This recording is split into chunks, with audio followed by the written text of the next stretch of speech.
con el cual vamos a empezar la explicación del día de hoy. ¿Está bien? Entonces, ¿de qué se trata? Nosotros, apaguemos un ratito esto, que no se calienten, apaguen por favor todos los gatos. Cuando nosotros pasemos a la clínica del niño, ¿sí?, van a llegar pacientes a nuestra consulta. Esos pacientes debemos de partir de hacer una revisión rápida desde que van ingresando. No necesitamos que nuestro paciente se eche en el sillón, nada. Va ingresando y endoscópicamente yo veo que está viniendo un niño así. ¿Está bien? ¿A qué nos referimos con así? Estamos viendo en el centro una carita que está más o menos proporcionada. No digamos que es larga, ni tampoco es corta o cuadrada. Es una carita promedio. Esa carita promedio, que tú no la ves ni ancha ni larga, a eso se le conoce como mesofacial. ¿Está bien? Mientras que cuando llega una persona con una cara larga, a eso se le va a denominar dólico-facial. De aquí ustedes tienen que darse cuenta de qué cosa. El prefijo dólico me va a avisar largo, mientras que en su contraparte el prefijo braqui me va a avisar ancho. ¿Está bien? Entonces, una persona con una cara dólico-facial se ve así. Es una carita más larga que ancha, ¿se dan cuenta? A diferencia de un braquifacial, que es una carita más ancha que larga, ¿sí? Otro detalle importante que ustedes pueden darse cuenta en un dólico-facial, que es por su característica de tener una carita larga, te das cuenta que inclusive en muchos de los casos no llega a tener un buen sellado labial, ¿verdad?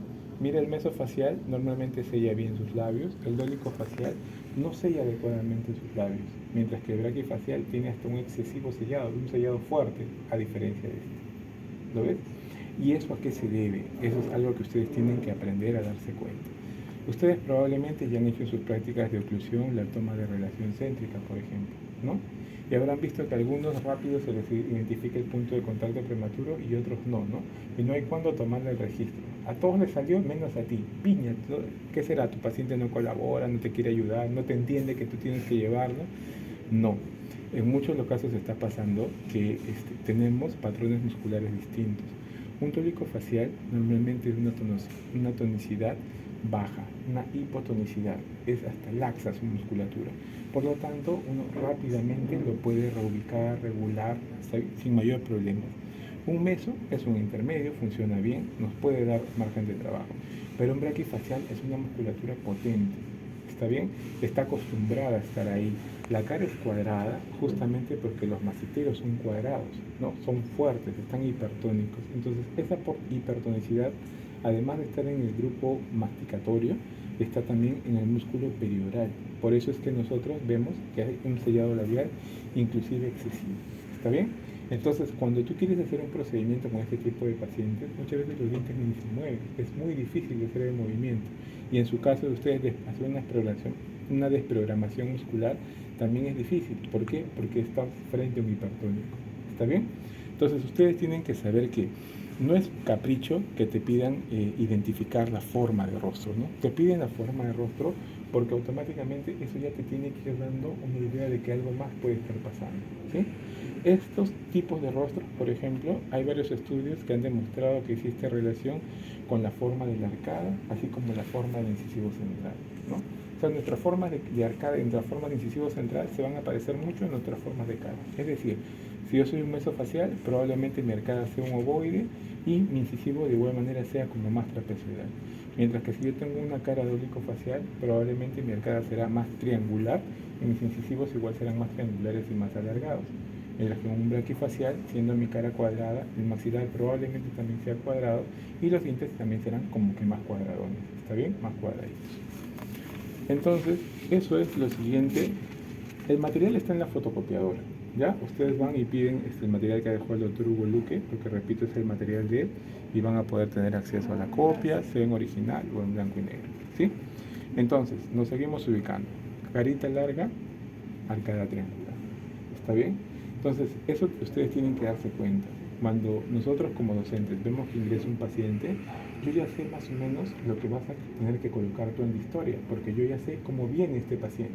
¿Estamos? En cambio, si ustedes comienzan a llenar todo normal, entonces yo estoy pensando que no están haciendo una evaluación correcta. ¿Está bien?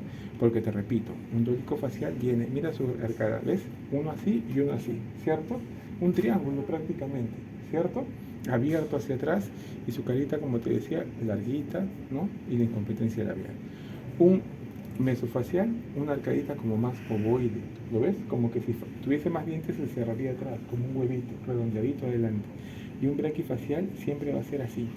La zona de los incisivos, a diferencia que esto está en punta y esto está redondeado, está como más recto.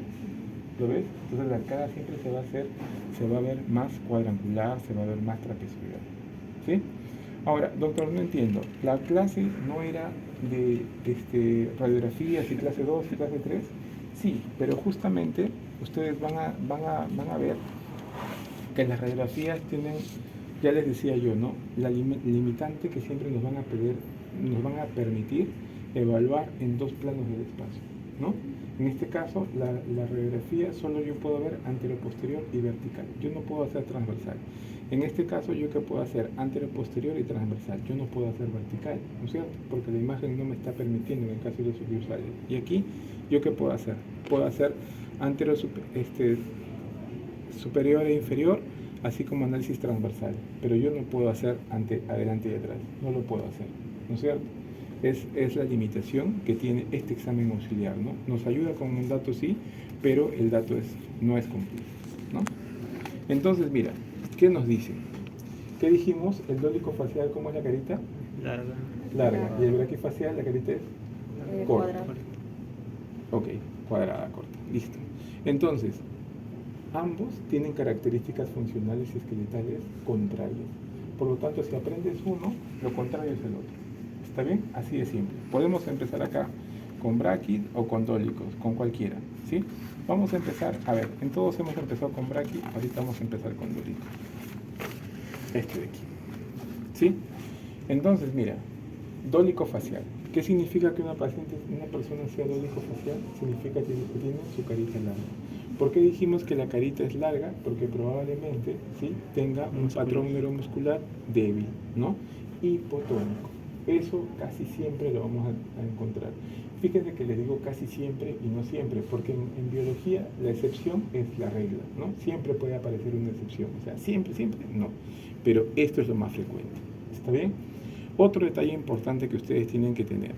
Cuando yo veo la cara de una persona, ¿está bien? Pensando en donde empieza la cara, que es la base del cráneo, donde termina la cara, que es la parte inferior de la mandíbula, yo voy a ver que de atrás hacia adelante mis líneas no son paralelas entre sí, tampoco son perpendiculares entre sí, tampoco son convergentes entre sí.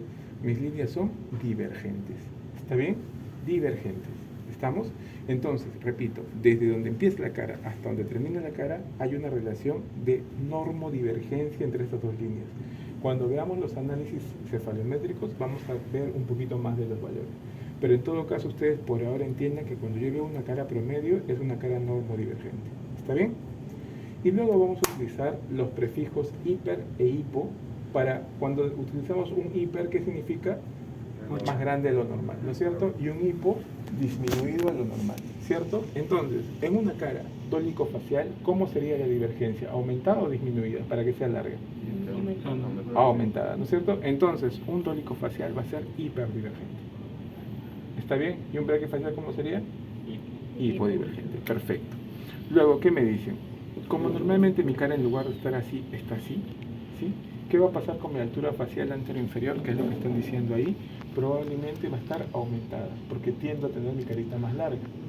¿Estamos bien hasta ahí? Doctor, no te duermas, pues yo también me duermo. ¿Ya?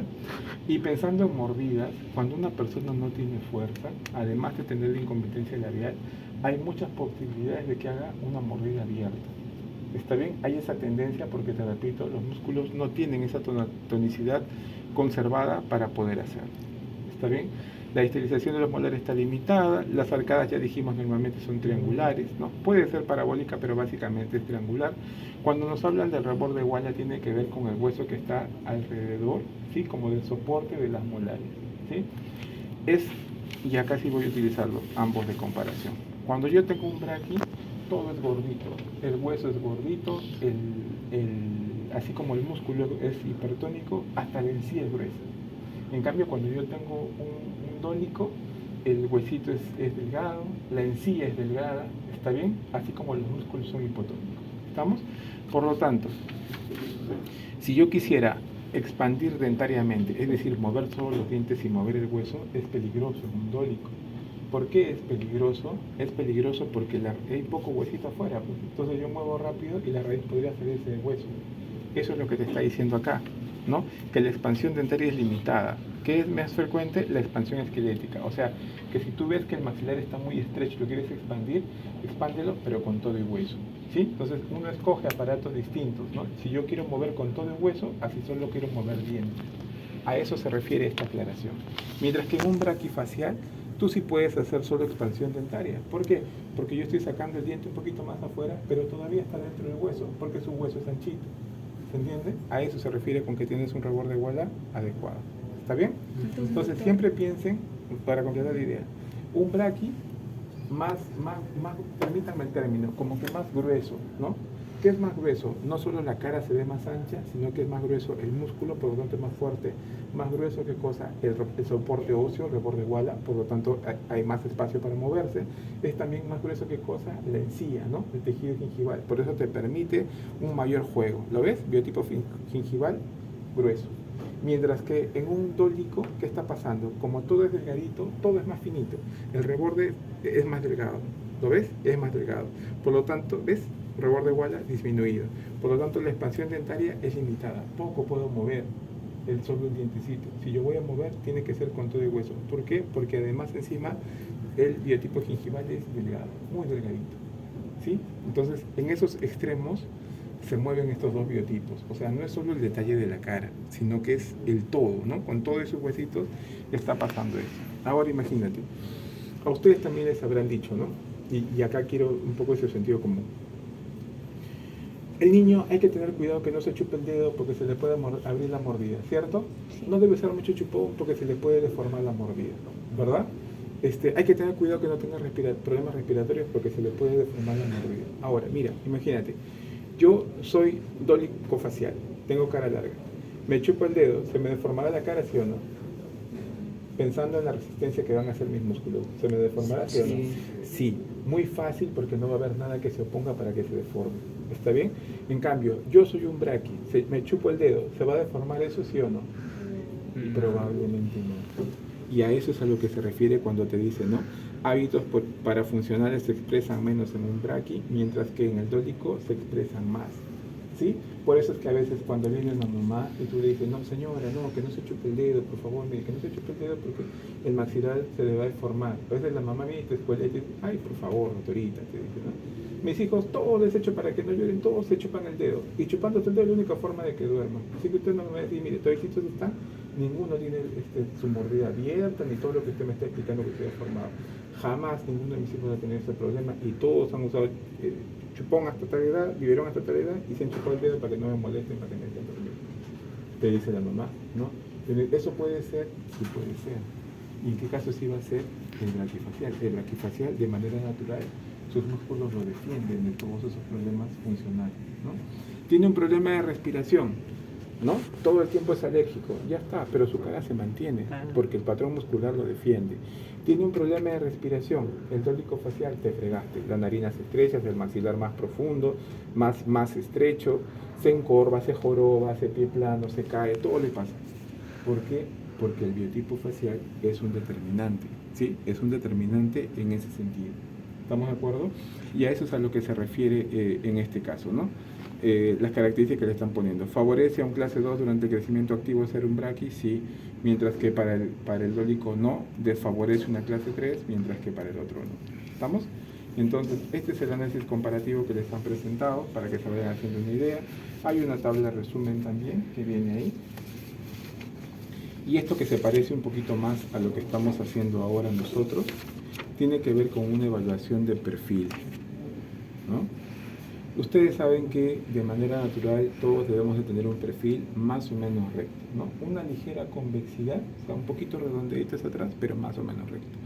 En un niño, en una persona en crecimiento, con mayor razón, la carita tiene que ser como redondeadita, ligeramente convexa. Eso es lo normal. Pero ustedes no pueden pretender que un niño, por ejemplo, tenga un perfil recto, tenga un mentón pronunciado. ¡Ay, qué bonito! Alguna vez tiene cara de hombre, bien puesto el mentón. Eso no está bien. Eso no está bien. Un perfil recto o cóncavo nos tiene que avisar que hay un problema en una persona. ¿está bien? Que no está creciendo bien, porque ese mentón todavía con los años va a avanzar. Y si a edad muy temprana ya está adelante, conforme él va a crecer, va a avanzar mucho más. Y se va a volver una clase 3, se va a volver un perfil que no nos va a ayudar para nada. ¿Está bien? Y lo mismo si es que es muy convexo hacia atrás, ¿no? Si tú ves que el mentón está muy atrás o la parte del medio está muy hacia afuera, muy convexo, es un perfil de clase 2. ¿Está bien? Pero ¿a qué nos referimos con eso de convexo, clase 2 y cóncavo clase 3? Cuando yo veo la cara en total, yo tengo que acostumbrarme a ver ciertos puntos, ¿no? Por ejemplo, para una cara en total yo me voy a fijar la parte más anterior a nivel de la frente, que es la glabela de tejidos blandos, que ustedes lo están viendo acá, más o menos entre las cejas. El otro punto al que se refiere como SN es el punto subnasal, ¿no? Debajo de la nariz y donde empieza el labio superior. Y el tercer punto, el doctor está utilizando el mentoniano. El mentoniano es la parte más inferior del mentón. Particularmente yo no uso el mentoniano, uso el pogonio de tejidos blandos. El pogonio es la parte más anterior del mentón blando. ¿Está bien? Pogonio y mentoniano. Pero ambos se pueden usar perfectamente, no hay problema. Pero eso me va a ayudar a saber a mí, ¿no? Si estos están, mira, ¿cómo deberían estar? Debería de estar la glabela, el subnasal una nadita más adelante y el mentoniano un poquito más atrás, pero casi en la misma recta. Pero si tú lo ves al revés, mira, glabela, subnasal y el mentoniano o pogonio más adelante, aquí ya estamos mal. ¿Está bien? Acá glabela, subnasal, mentoniano mucho más atrás, aquí ya estamos mal. Pero estamos mal en ambos extremos, ¿no? Muy adelante, y eso será una clase 3, lo que clásicamente el perfil que les dicen de media luna. Está muy atrás, ¿no? Muy redondeado, a eso será un perfil de clase 2. ¿Está bien? Y esos perfiles, ¿por qué se podrían dar? Probablemente se podrían estar dando porque los maxilares no están creciendo de manera adecuada. ¿Está bien? Si esos maxilares no están creciendo de manera adecuada, tengo dos posibilidades. Una, si la persona todavía está en crecimiento, yo voy a trabajar con ortopedia. Y a eso se refiere cuando dice que la palabra niños. No hay que utilizar la palabra exacta como niños, sino como crecimiento activo. ¿Está bien? Si yo tengo crecimiento activo, puedo hacer ortopedia para corregir la posición de los maxilares. Pero si yo ya no tengo crecimiento activo, entonces ya no voy a poder corregir esa posición de los maxilares con ortopedia. Voy a tener que ir, ¿por qué? Por cirugía, ¿no es cierto? Y ahí será la cirugía ortognática. Ahora, si mi paciente no se quiere operar, sus papás no quieren operar porque le da miedo, podrían usarse algo de terapia de camuflaje, como se le llama, ¿no? ¿Qué entienden ustedes por un camuflaje? Algo que esconde pero que no mejora, ¿cierto o no? Haces que no se vea tanto el problema, pero algo se puede hacer para que se vea menos severo. ¿Está bien? Entonces, un poco eso es lo que le está tratando de explicar acá. Y con respecto a la posición del tercio inferior, tiene que ver con la parte más anterior de los labios, tanto el labio superior como el labio inferior. De igual manera, ¿no? Si es que yo quisiera corregir el tercio inferior, si es que tiene crecimiento, ortopedia; si no tiene crecimiento, ortodoncia. ¿Está bien? Eso es por una parte. Ahora, si voy a querer... Espérame un segundo, por favor. Sí voy a querer que me presten atención, porque acá vamos a hacer algo distinto y es un poco lo que entiendo que les ha chocado respecto a la práctica anterior. La práctica anterior todos teníamos pacientes de perfil clase 1, entonces veíamos una carita más o menos equilibrada, que se parece a lo que vemos en las atlas, que se parece a lo que yo había dibujado, más o menos como que los maxilares todos están bien puestos, ¿no? Y no hay una cosa que nos llame más la atención.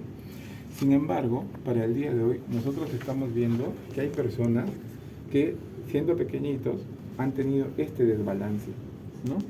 ¿A qué me refiero con este desbalance? ¿Te das cuenta? Mira, acá el perfil, tú te das cuenta que algo no está pasando bien, ¿sí? De repente algunos dirán, si yo les pregunto, ¿no? ¿Qué está pasando? Ah, no, doctor, el maxilar está muy salido, el maxilar está muy adelante, ¿cierto? Otros dirán, no, doctor, yo creo que de acá a acá, a ver si lo veo, está más o menos bien. El problema es que la mandíbula está muy atrás, ¿no? Podría ser, dependiendo de cómo lo estén viendo ustedes, porque todavía no estamos haciendo ninguna medida. Pero lo claro acá es que algo no está bien porque entre los dos no se están relacionando de manera adecuada, ¿cierto? Entonces, mira, ¿qué está pasando? Aquello que ustedes, los que pensaron que el maxilar superior está muy adelante, cuando un maxilar está bien puesto, a eso se dice que el maxilar está en una norma posición en sentido antero-posterior. Pero si está más adelante, diremos que el maxilar está protruido. Y si está más atrás, diremos que el maxilar está retruido. ¿Está bien? Hasta ahí no hay mayor problema. Entonces, una clase 2 esqueletal, ¿cuándo se va a dar? Se va a dar cuando o el maxilar superior está protruido, o la mandíbula está retruida, o ambas situaciones se están dando. ¿Está bien? Y si eso se detecta tempranamente, se puede intervenir para hacer ortopedia y lograr que eso se mejore. ¿Estamos? Pero si eso no se intercepta tempranamente, vamos a tener una persona que va a terminar de crecer y nos va a quedar así, ¿no? Donde un maxilar está más adelante, ahí inclinadito, ¿ves? Un maxilar está más adelante y la mandíbula se ve más atrás, ¿sí? ¿Y qué es lo que va a pasar con estos pacientes? Además de tener el perfil descompensado, te va a llamar en muchos casos la atención que los clase 2, así como yo veía el overjet aumentado, de igual manera acá, mira el overjet aumentado. ¿Se ve aumentado, sí o no? ¿Sí? Bastante separado el de arriba del de abajo. Esa es una clase 2, pero una división primera. La división segunda no tiene normalmente tanto overjet, pero sí tiene una alteración igual adelante. Pero por ahora quedémonos así. Si yo tuviese este paciente en clase 2, yo primero tendría que definir, ¿no? Está en crecimiento, ¿listo? La mandíbula está muy atrás, está retruida. ¿Qué debería de hacer yo? Hacer un trabajo ortopédico para avanzar la mandíbula, ¿sí? El maxilar está muy adelante. ¿Qué debería hacer yo? Un trabajo ortopédico para retroceder un poquito eso. ¿Se puede hacer? Sí. Pero por eso yo necesito saber qué maxilar está alterado. Pero si yo ya llegué a esta situación y yo digo, no, la mandíbula está muy atrás, quiero avanzar la mandíbula, no hay aparato ortopédico que lo pueda hacer avanzar, porque eso ya no crece. Exacto, hay que meter cuchillo, dice el doctor. Claro, hay que operar. Efectivamente, hay que operar si la mandíbula está muy atrás para adelantarla. Y para algunos dirán, no, pero en realidad, doctor, si usted se da cuenta, el maxilar está muy adelante. Si lo retrocede hasta le acomoda la nariz. Sí, hay que operar y retroceder de arriba, ¿no? Pero acá ya es quirúrgico. Y eso es lo último que estaba diciendo el resumen que le prepara el doctor, ¿no? Que cuando yo tengo un paciente en clase 2 con crecimiento, se puede pensar en ortopedia, ¿no es cierto? Pero, ¿qué haré yo en el tratamiento? Si la mandíbula está retruida, haré un avance mandibular, ¿no es cierto? Pero si la mandíbula está bien, yo no voy a hacer un avance mandibular, ¿cierto? Si el maxilar está protruido, ¿qué voy a hacer yo? Voy a retroceder el maxilar. ¿Cómo, doctor? ¿Hay que llevar hacia atrás? Bueno, distalizaré en el maxilar superior, ¿no es cierto? Porque ese es el valor de por qué es que nosotros tratamos de que aprendan ustedes a identificar las cosas, para que más o menos se hagan una idea de cómo va a ser el manejo. ¿Vamos? Pero ¿qué pasa en el otro sentido? Mira, en este otro sentido yo tengo un paciente, ¿lo ves? Complicado, ¿sí o no? Mira cómo está el cuerpo mandibular. Más grandecito y como más adelante. Y mira dónde está el maxilar. Súper atrás. ¿No es cierto? Entonces, ¿qué está pasando con este clase 3? ¿Por qué se da un clase 3? Clase 3 se puede dar porque la mandíbula está protruida, ¿no? Y en muchos casos el cuerpo mandibular es grande, o porque el maxilar superior está retruido, ¿cierto? O su combinación. Entonces, si yo tengo un paciente como este, y yo digo, no, el maxilar está muy, muy atrás, ¿yo qué puedo hacer? Tratar de jalar al maxilar hacia adelante. Que por eso alguna vez ustedes habrán visto personas que vienen, si no han visto personas, han visto dibujos animados. Han visto dibujos animados, por ejemplo, Buscando a Nemo, donde están acá con su mascaraza, ¿cierto? Su metal acá adelante, ¿cierto? Y ese metal, ese vástago que viene acá de metal, ¿para qué está? Para que las ligas vengan acá hacia el maxilar y lo jalen hacia adelante. ¿Por qué estás pensando en jalar el maxilar hacia adelante? Porque está muy atrás. Si no está muy atrás, yo no lo voy a jalar. ¿Se entiende? Y en otros casos, cuando la mandíbula está muy adelante, ahí sí tenemos problemas. Porque, escúchenme, y por ahí habrán escuchado, ¿no? Lo que va a crecer, ¿sí o no? Lo que va a crecer, va a crecer. Lo único que uno puede hacer en estos casos es tratar de redireccionar ese crecimiento. Que ya no se vaya tan hacia adelante, tal vez que se vaya un poquito hacia abajo, ¿no? Para que no se vea tan salido, ¿no? Entonces, hay cositas que se pueden intentar hacer, pero igual las opciones son limitadas. Eso es lo que ustedes tienen que saber, ¿ya? Pero si yo hago una ortopedia maxilar, doctor, entonces en un clase 3 no lo voy a corregir, probablemente no lo vas a terminar de corregir, pero muy probablemente sí vas a poder mejorar el caso, ¿no? En el sentido de disminuir la severidad de la maloclusión. Pero si yo no hago nada en un niño como el niño va a terminar así. ¿Está bien? Entonces, esa es la diferencia entre esta radiografía y esta radiografía. Que en el caso anterior yo tenía un paciente con crecimiento, por lo tanto yo podía pensar en dar opciones ortopédicas. Mientras que en este caso yo ya tengo un paciente sin crecimiento, donde las opciones ortopédicas ya no son una opción. ¿Qué es lo que me toca a mí? Pensar en una opción quirúrgica. ¿Por qué? Porque yo tengo un paciente realmente clase 3. Mira, ¿a qué me refiero con realmente clase 3? Mira cómo está el maxilar superior, me está quedando como más atrás de la mandíbula, ¿cierto? La mandíbula está claramente mucho más adelante, ¿cierto o no? La mandíbula está, el cuerpo está más grande de lo que debería ser, ¿sí o no? Se dice que hay una relación, mira, que tú rápidamente debes de poder ver, de la silla hacia la sutura, de este mismo tamaño que está en la base canal anterior, de ese tamaño debe ser el cuerpo mandibular. ¿Lo ves? Y este cuerpo mandibular está claramente más grande, ¿cierto? ¿Sí? Entonces, ¿yo qué tengo acá? Tengo un clase 3. Este clase 3, ¿por qué se está dando? Porque el maxilar está retruido y la mandíbula está protruida. O sea, los dos están complicados. Tal vez con una ortopedia se puede disminuir alguno de los dos, ¿no? De repente el maxilar estaría bien, entonces la cirugía ya sería solo abajo. ¿Sí? O tal vez un camuflaje ya podría funcionar mejor. Sin embargo, en esta persona que veo que ya terminó de crecer como un paciente clase 3, ahí viene la situación, ¿no? El perfil es realmente cóncavo, ¿lo ves? El mentón está más adelante que el subnasal. Y algo que es muy frecuente, así como en el clase 2 dijimos que el overjet está aumentado, en el clase 3, ¿cómo está el overjet? Negativo. ¿No es cierto? Negativo, porque normalmente es muy frecuente que yo vea una mordida invertida, como en este caso. ¿Estamos? Entonces, está al revés, ¿no es cierto? Está claramente al revés, ¿verdad? Entonces, esos doctores son los extremos a los que no debemos llegar, ¿no? Un clase 2 que ya terminó de crecer, un clase 3 que ya terminó de crecer, cuando en nuestra clínica podría estar llegando una persona todavía con factor de crecimiento activo y podríamos hacer interceptar para, si se puede corregir, pero si no se puede, al menos mejorar. Y eso es lo que ustedes también tienen que tener mucho en claro, ¿eh? La ortopedia funciona muy bien en la mayoría de los casos, pero tampoco en todos. Entonces tampoco pueden garantizar de que se va a corregir solo con esto, ¿no? A veces yo los veo que por convencer a los pacientes dicen, yo te pones este aparato y luego te olvidas, ya te vas a ahorrar, ya no vas a usar braque, ya nada, con eso nada más. Mentira, y al final corriges algo, pero no terminas de corregir y necesitas más cosas. Entonces es un riesgo generar más expectativas de lo que realmente se puede hacer con un tratamiento. ¿Estamos? Entonces, aquí yo tendría un paciente de clase 3. ¿Sí? ¿Estamos de acuerdo hasta aquí? Un paciente de clase 3 que esa mandíbula grande va a ser grande igual. Pase lo que pase. ¿Está bien? Va a ser grande. Pero ustedes tendrían que saber que siempre han habido las preocupaciones por tratar de corregir tempranamente esto.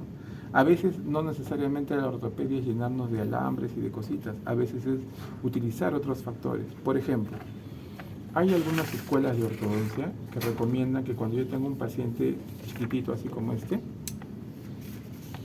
en clase 3, ¿no? Un paciente de 9, 10 añitos, ¿lo ves? Solo los incisivos, lo demás está muy alto para trabajar. Nos dicen, ¿no? Niño de 10, 12 años, sácale el germen de la tercera molar inferior.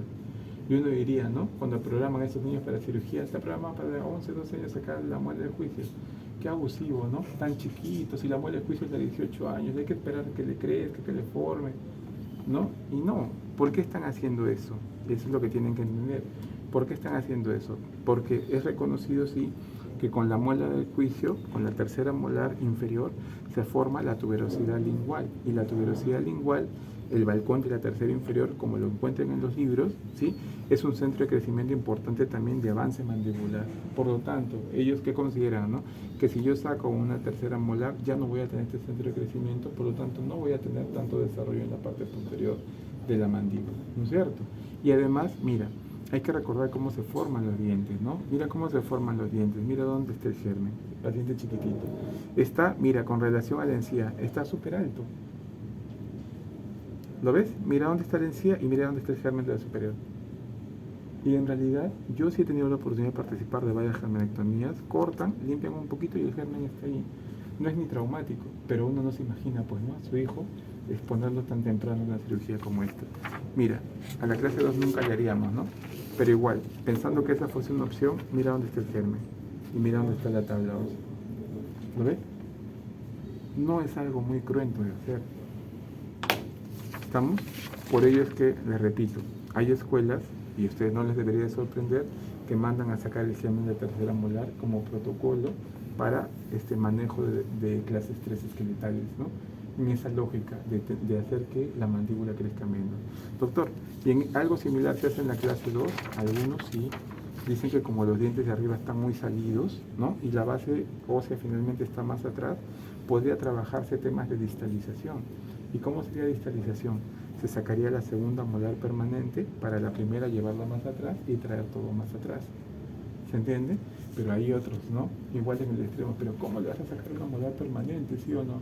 Sácale en todo caso la tercera, ¿por qué se saca la segunda? No, pues la tercera arriba sí es muy alta, ¿no? Es muy peligroso. ¿Está bien?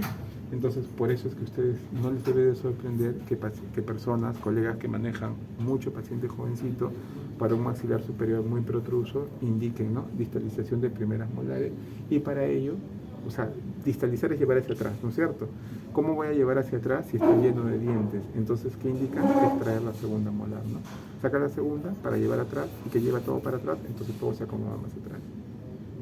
¿Me entiendes? O sea, son opciones que me estoy saliendo un poquito tal vez del tema, pero para que tratemos de entender todos que nos preocupa, y a muchos especialistas nos ha preocupado siempre la clase 2, la clase 3, y más allá de ver el título de, ay, clase 2, clase 3, tratar de ver opciones para mejorar y no llegar a esto, ¿no? No llegar a esto.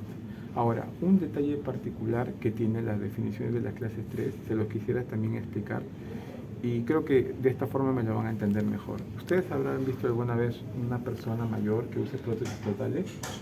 ¿Sí? Ya, listo. ¿La han visto sin las prótesis totales? Listo. Cuando le retiras a una persona las prótesis totales, de manera automática aparece una clase 3. ¿Cierto o no? ¿Por qué? Porque la persona, como ha hecho el doctor, automáticamente empieza a guardar, no sé, porque pierde dimensión vertical, pero ¿cómo pierde esa dimensión vertical? Rotando más la mandíbula hacia arriba y hacia adelante, ¿cierto? Haciendo entonces una rotación antihoraria. ¿Está bien? Entonces, una clase 3 se puede formar por retrusión maxilar, protrusión mandibular o anterrotación mandibular. Doctor, entonces, claro. Bueno, dependiendo qué definas como fulcrum. Ahorita lo que estamos hablando y estamos tratando de explicar es que los maxilares no solo es que se desplazan adelante y atrás, no solo es que se desplazan hacia abajo, sino que los maxilares también en su avance rotan. ¿Está bien? Y nosotros trabajamos mucho con este tema de rotación mandibular. Si yo sé que una clase 3 se ha formado porque ha rotado así, ¿no?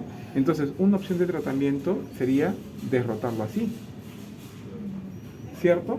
¿Por qué? Porque cuando yo abro mi boca, no es que mi mandíbula se mueve en la misma línea, ¿cierto? Cuando yo abro la boca, mi mandíbula no solo se va hacia abajo, sino que también se va hacia atrás. Entonces, si se va hacia atrás, yo ya no voy a hacer, si soy clase 3, tan clase 3, me voy a ver, haz clase 1. ¿Estamos? Pero eso se va a poder hacer siempre que, ¿qué cosa? Que la cara en sentido vertical esté disminuido, ¿no? Porque yo hago rotar esto y la cara se va a ver más larga, ¿no? Se va a ver más larga, pero si está disminuido, se le va a ver mejor. Y alguno dirá, no, doctor, pero no entiendo. No es que la clase 3 siempre es larga, claro, pero es larga hacia adelante. Porque el mentón está así. Pero en muchas clases 3, y eso es otra cosa que quiero que ustedes sepan, ¿no? Tú le tomas foto y cuando tomas la foto, haces las medidas, resulta que el tercio inferior está disminuido. Dice, pero ¿cómo va a estar disminuido si yo lo veo que está más largo, sí o no? Pero muchas veces está más largo hacia adelante. ¿Está bien? La clase 3 tiene esa particularidad, por eso que usted no le debe de sorprender que muchos hablan de la clase 3 por anterrotación mandibular. ¿Está bien? Y por eso es que cuando tú encuentras esos casos, es lo mejor que te puede pasar, porque se ve feo, ¿no? Pero con los aparatos más básicos, tú derrotas eso y automáticamente le cambias la cara, ¿no? Es algo bastante sencillo de hacer. Y nos queda bastante bien, ¿no? Pero cuando esto ya está muy atrás, o esto está muy adelante o muy grande, ya pues ahí estamos complicados. Clase 3, óseo. Esqueletales, claro. Clases 3 esqueletales se están dando de esa manera, ¿no?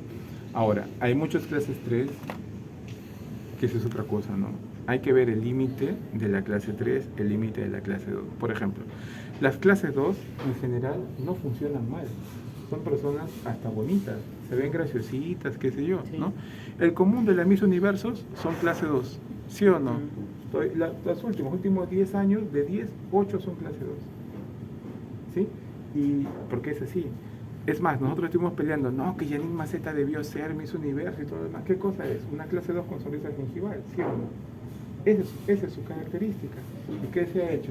Se ha hecho una histerectomía, pero también se ha hecho un manejo del labio. ¿Se ha corregido la clase 2? No se ha corregido la clase 2. Ella sonríe en clase 2. ¿Me entiendes? Pero funciona. ¿Qué tiene ella? Un buen camuflaje alrededor. Punto. ¿No? Porque se puede hacer camuflaje. Ahora, hay muchos colegas, muchos amigos que trabajan muy bien los tejidos blandos. Ustedes habrán escuchado, ahora se habla mucho de la armonización orofacial, ¿no? Que muchos están en contra, qué sé yo, lo están satanizando porque la gente ya se va a hacer más cosas de lo que debe de hacer. Pero yo creo que trabajando acá está bien, porque sí nos ayuda mucho, mejora mucho, si que nos restringimos solo al sistema estomatognático, ¿no? Eso para empezar. Pero la clase 3, el problema es que en muchos de los casos se ve mal, ¿no? Se ve una cara como muy seria, como mayor, como adulta. Entonces, ese es finalmente su problema. Porque, a ver, el clase 2 tiene muchos problemas funcionales. El clase 2-1, el clase 2-2 peor, le duele todo, le suena todo, hay un problema. El clase 3 no le duele nada. En la gran mayoría de los casos, así invertido como tú lo ves, así funciona. ¿Está bien? Pero ¿cuál es el problema? Que sirve mal, ¿no? Y por ello es que ustedes van a ver, ¿no? Otras opciones de camuflaje. Ah, ya, mira, está muy atrás. Le hacen una corona con cambio de eje. Salió, un poco así como ustedes calcan, ¿no? La raíz por acá y la corona por allá. Listo. Lo hacen, ¿no? Normal. Sacamos premolares, inclinamos el de abajo para atrás, pasó, ¿no? Ortodoncia con caries, solucionado. Le falta el labio, listo, relleno, ¿no? Hialurónico, plum, solucionado. Le sobra mentón, córtale el mentón. Le falta el mentón, llévalo para adelante el mentón. Lo que sea, pero es una cosita acá. A que una ortognática es, hace una sagital de rama, retrocede, ¿no? Está muy atrás, hace una lefor, desprende el maxilar, avanza, ¿no es cierto? Si es muy vertical, sácale una rodaja, impacta, rota, ¿no es cierto? Entonces, esa severidad de estas correcciones, que exigen estas correcciones, es por la cual hay mucho tratamiento de camuflaje, ¿no? Y no es que hay que criticar ni al colega, ni hay que criticar al familiar, que es responsable porque no hace la corrección verdadera.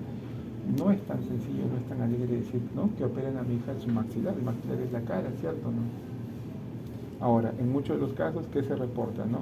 Que pierden sensibilidad en ciertos lugares, ¿cierto? Que pierden movilidad en ciertos lugares, propio de la cirugía. Y se sabe que eso va a ser así, ¿no? Entonces hay personas que no se quieren correr el riesgo y ya está.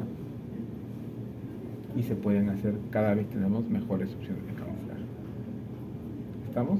Pero regresando a eso, si no queremos llegar a las ortognáticas o a ortognáticas tan severas o a necesitar mucho camuflaje, tenemos la posibilidad de recurrir a nuestros conocimientos de crecimiento y desarrollo craneofacial y tratar de que cuando lleguen a nuestras consultas este tipo de niños, interceptarlos. Probablemente, mira, este niñito en su perfil no te llame mucho la atención porque tiene su mentón gordito, ¿lo ves?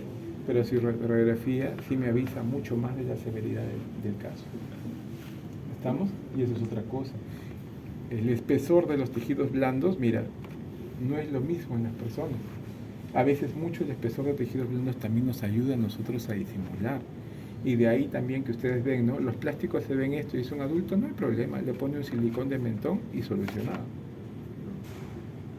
¿Sí o no? Y si le suena su placa para dormir y se acabó. Claro, o sea, hay varias opciones de corregir de camuflar esas situaciones, ¿no? Pero para no llegar a tanto, es importante que nosotros podamos aprender a reconocer cuando algo está viniendo mal, ¿sí? Y tratar de, les repito, interceptar. Otro detalle que quisiera que ustedes sepan es que la naturaleza siempre hace su magia y trata de camuflar. Siempre vamos a encontrar casos camuflados, mira. Este está bien salido, pero está bien implantado. Este está súper vestibularizado.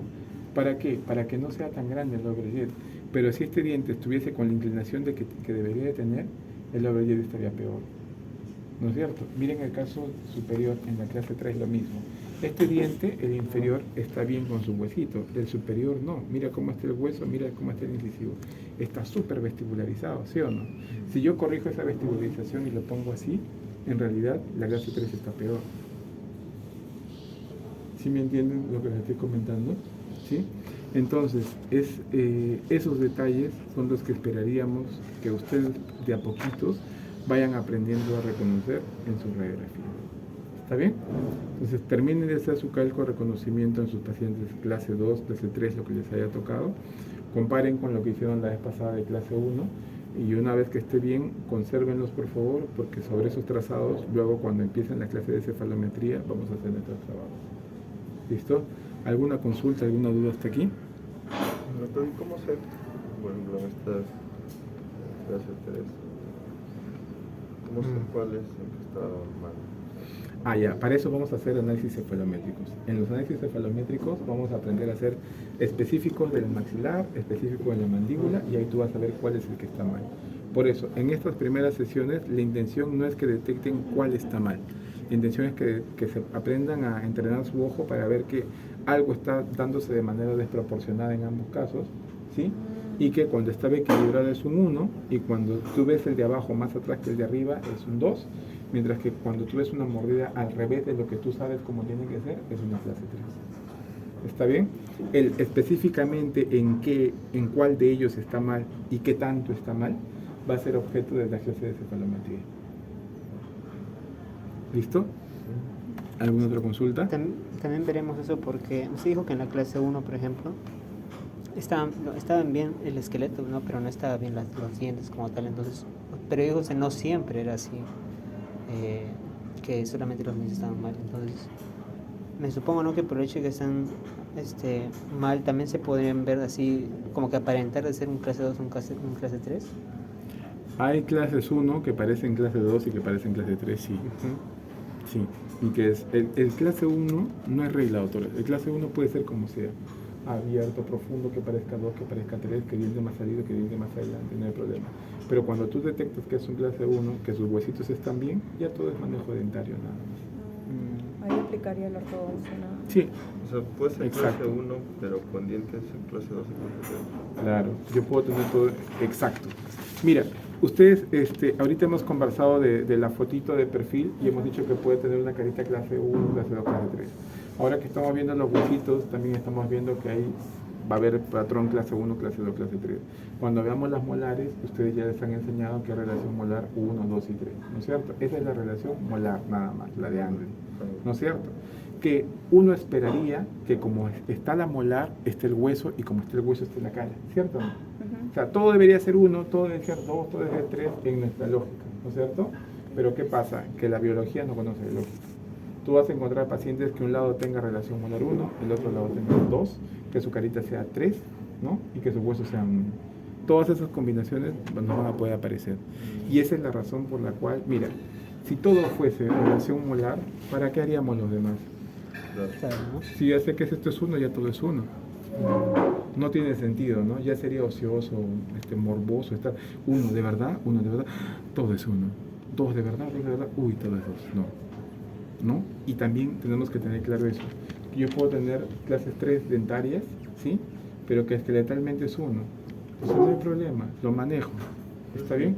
Puedo tener clase 2, exacto, puedo tener clase 2 dentarias con una relación molar en 1 y no pasa nada. ¿Me entiendes? No pasa nada. Entonces tú, por eso es que en ortodoncia no damos un solo diagnóstico, ¿no? Esta es la enfermedad, no, sino que hacemos un listado de problemas, un sumario de problemas. Y según los problemas que tú tienes, tú decir, esto voy a corregir, esto voy a mantener, esto voy a mejorar, esto no voy a hacer. ¿Me entiendes? Si no, no tendría sentido que hagamos todo eso. Doctor, ¿Entiende? otra cosa, me pareció Sí. haber escuchado que dijo de que las personas que tenían no sé, una imagen o no sé cómo forma de la cara doricofacial también eran propensos a tener problemas, o sea, musculares en general, como me dijo, jorobas. En general, sí. O sea, no, a ver. Son importantes. Para irnos por calma. la mayoría, porque ya les dije que no existe Claro. siempre en biología, la mayoría de los pacientes, esto me lo ha prestado otro Hugo, ustedes ya saben que en la fotocopiadora pueden imprimir a colores, un blanco y negro, está así tal cual, aprovechenlo porque el doctor ya se ha arrepentido de mostrar sus casos ahí, así que en cuanto puedan lo recogen. Sí. Claro, porque los... No sabíamos, doctor. Sí, hoy día recién lo he dejado después de la teoría. Y eso es otra cosa, ¿no? Después me avisan, no sé si para ustedes no es un problema tener un grupo de WhatsApp o algo así para ir por ahí coordinando, por si necesita alguna cosita. ¿Quién podría, Ustedes me ser avisan, ¿ya? coordinador? Bueno, entonces, a la pregunta. Cuando yo tengo un dólico facial, es un paciente que por definición tiene un componente neuromuscular alterado, En general, en todo el disminuido, cuerpo. hipotónico. Todavía estamos hablando de la carita, Ah, ya. porque tú sabes que caritas vemos que no necesariamente van con el cuerpo, ¿no? Esa es otra cosa. Pero de primera intención, ¿qué es lo que hemos dicho? Cuando tengo un dólico facial, que sus músculos, sin que les haya hecho nada, ¿no? Porque luego pueden tener una terapia, sin que les haya hecho nada, son hipotónicos, ¿está bien? Fácilmente los malos hábitos, los hábitos parafuncionales, pueden ser deformantes en ellos, les pueden afectar. Dentro de los ejemplos que fui dando estuvo el tema del respirador bucal. Entonces, cuando yo tengo un paciente respirador bucal, hay una secuencia de progresión de severidad de la respiración bucal que se da más en los pacientes dólicos faciales, ¿no? Que además de que el maxilar se hace estrecho, normalmente el paladar se hace profundo, ¿no? Y que cuando está asociado a adenoides, cuando no puede respirar bien por la nariz, empieza a respirar por la boca. Si yo te tapo la nariz y no puedes respirar, como cuando uno se está ahogando, ¿no? En principio, para darte una respiración boca a boca, ¿qué te dicen? No es que tú agarras al paciente y comiences a soplar el paciente, ¿no? Tienes que hiperextender el cuello, ¿cierto o no? ¿Para qué? Para enderezar el tubo y que el aire pueda ingresar cuando tú soplas. Entonces, si yo no puedo respirar por la nariz, para respirar por la boca tengo que hiperextender el cuello. Pero yo no voy a estar caminando así con el cuello hiperextendido, ¿sí o no? Para compensar eso que hace, mi columna altera sus curvas de compensación y me joroba. Cuando yo me jorobo, ¿qué estoy haciendo? Mira, estoy arruinando mi columna, pero estoy hiperextendiendo el cuello. Entonces tú los vas a ver que el cuerpo está atrás como un eje, pero la cabeza está más adelante, porque solo así yo puedo respirar por la nariz. ¿Estamos? Entonces, cuando yo altero mis curvas de compensación normal de la columna, de igual manera, esa no es solo que haya una alteración a nivel cervical, sino que también los logopedistas han demostrado que hay una alteración inclusive a nivel plantar, ¿no? Y por eso es que hay una asociación importante entre respiración bucal y pie plano, por ejemplo, ¿no? Entonces, un respirador bucal que empezó como un dólico facial que no fue tratado puede tener estos problemas funcionales. Estos problemas funcionales, es desencadenante, y a eso me entonces, ¿no? refería, claro. Que ¿cuál fue antes, cuál fue después? Pero de que hay una relación, hay una relación, ¿no? Entonces tú vas a ver mucho dólico facial, respirador bucal, que te camina y se ve como cansadito. Por eso es que en las historietas antiguas se acordarán ustedes de Condorito, ¿no? Un genio, ¿cómo se ve? Es un clásico 2-1, respirador bucal, ¿no? El dibujo no viene por casualidad, ¿no? La joroba, la postura, lo desgarbado está en relación justamente con ello, ¿no? Y la forma de la cara es larga y es clásica, ¿no es cierto? Ahí tú ves un 2-1 típico. ¿Está bien? ¿Alguna otra consulta, autores? ¿Y hay subclasificaciones de eso? O sea, un intermedio entre estos dos, una combinación. No, no. Sí, claro que sí. Tu pregunta es buena. Aquí son cosas distintas dependiendo de qué estamos hablando, ¿está bien? Esto de mesodólico y braquifacial también lo vamos a ver cuando hagamos algunos análisis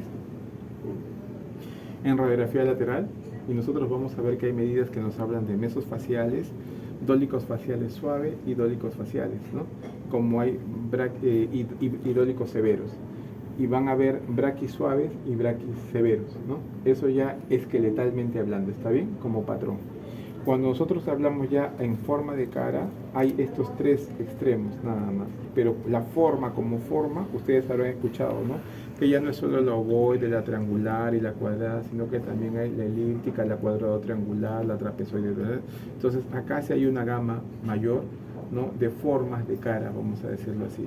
Pero como biotipo, facialmente hablando, son estos tres. pero esqueletalmente hablando hay 7 niveles, ¿no?, que se pueden identificar. Pero eso ya es numérico, ¿no? Con cálculo nosotros definimos los coeficientes de crecimiento vertical, así se llama, de Ver, donde yo puedo decir si es un dólico suave o severo o solo dólico, ¿no? En el caso de braqui normal o braqui severo. Pero eso ya lo van a ver más adelante, ¿no? Por lo pronto, como estamos hablando a nivel de facial y de biotipos, sí serían solo estos 3, ¿ya? Así como el perfil facial solo sería recto, convexo o cóncavo, o 1, 2 y 3 en este caso. ¿Está bien?